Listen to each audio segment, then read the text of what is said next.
रिमझिम पावसामध्ये आपल्याला जर गरमागरम असा कडक चहा टपरीवाला जर मिळाला तर किती आनंद होईल. अशाच पद्धतीचा आपण इथं आज चहा करणार आहोत पहा. जसा टपरीवर चहा मिळतो तसाच हा चहा चवदार लागतो पहा.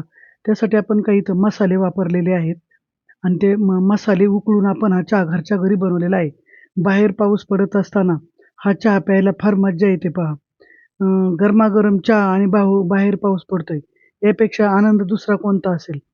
आता आपण हा गरमागरम चहा वाफाळता कसा तयार करायचा, सुगंधी चहा ते आपण पाहणार आहोत पहा. त्यासाठी आपल्याला इथं काही वस्तू लागणार आहेत, त्या आपण इथे ताटामध्ये मांडलेल्या आहेत पहा. तर त्याची ओळख करून घेऊ आपण.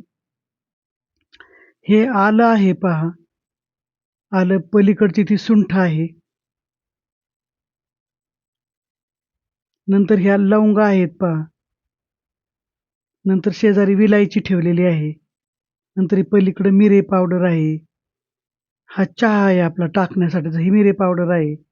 मिरे आहेत अख्खे. नंतर ती पुदिना आहे पहा तो. नंतर ती साखर आहे आणि हा आपला गवती चहा आहे मस्त हिरवागार, ताजा आहे एकदम. आणि दालचिनी आहे पहा ही अख्खी दालचिनी. अशा पद्धतीचं एवढं साहित्य आपण इथं घेतलेलं आहे. एवढ्या साहित्यामध्ये छान असा आपल्याला चहा तयार करता येतो पहा.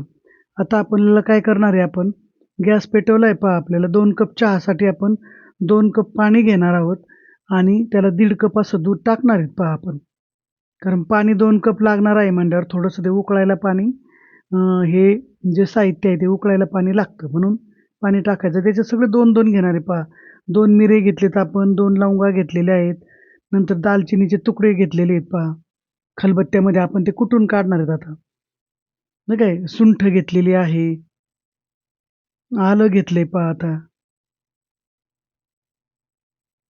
नंतर विलायची घेतली पहा. हे 2 घेतलेत आपण 2 कप करायचा आहे. आता हा गवती चहा आहे आपण तो पाण्यात टाकून देऊ पहा कापून. हे कुटून होईपर्यंत तो उकळेल. अशा पद्धतीने आपण असा छान चहा तयार करणार आहे पहा आता. पावसाळ्याचे दिवस आहे तसा वेगळा चहा जर पिलं तर खूप छान वाटतं. आपण असंच कुटून घेणार आहे पहा ते आबडधोबड. अशी पावडर वगैरे फार बारीक त्याची बनवायची नाही आपल्याला. अशा पद्धतीने ते कुटून घ्यायचंय. तोपर्यंत उकळू द्यायचा आहे चहा. म्हणूनच आपण पाणी तिथे टाकलेलं आहे पहा. आता हे पण चांगलं उकळू द्यायचंय त्याच्यामध्ये. असंच कुटायचंय पहा. टाकल्याबरोबर त्याचा छान सुगंध सुटलाय पहा. उकळू द्यायचंय हे चांगल्या पद्धतीने. एक 5 मिनिटं उकळल्यानंतर आपण त्याच्यामध्ये चहाची पावडर टाकू आपण. ते काय टाकली. तुम्हाला जर कडक चहा पाहिजे असेल तर तुम्ही अजून थोडी पावडर टाकू शकता. पण आमच्याकडे फार कडक नाही चालत चहा म्हणजे खूप पावडरचा. त्याच्यामुळे मी थोडीशी कमीच पावडर टाकलेली. मग असं हलवून घ्यायचं आहे पहा म्हणजे ते जे साहित्य टाकलेलं आहे आपण वस्तू त्या चांगल्या मिसळतात पहा. हलवून घ्यायचं असं मस्त. आता दूध टाकून घेऊ आपण. आपला चांगला चहा उकळून झालाय पहा. एक 1.5 कप दूध टाकलंय आपल्याला. त्याच्यामध्ये आपले 2 कप भरणार आहेत बरोबर. साहित्य उकळायला काही लागतं आपल्याला पाणी. त्याच्यामुळे आपण पाणी टाकलं.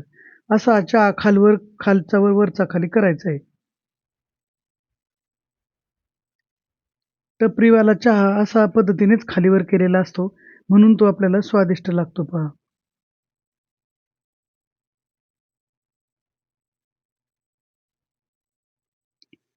उकळू द्यायचा आहे चांगला.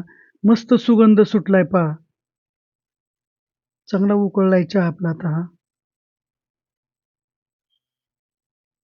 उकळल्यानंतर त्याच्यावर थोडंसं झाकण ठेवायचं पहा. मी एरवी पण चहावर झाकण ठेवतच असते थोडं. तर आपला हा चहा गरमागरम असा वाफाळता चहा कपामध्ये घ्यायचा आहे आपल्याला. आणि बाहेर पाऊस पडतोय आणि हा वाफाळता चहा.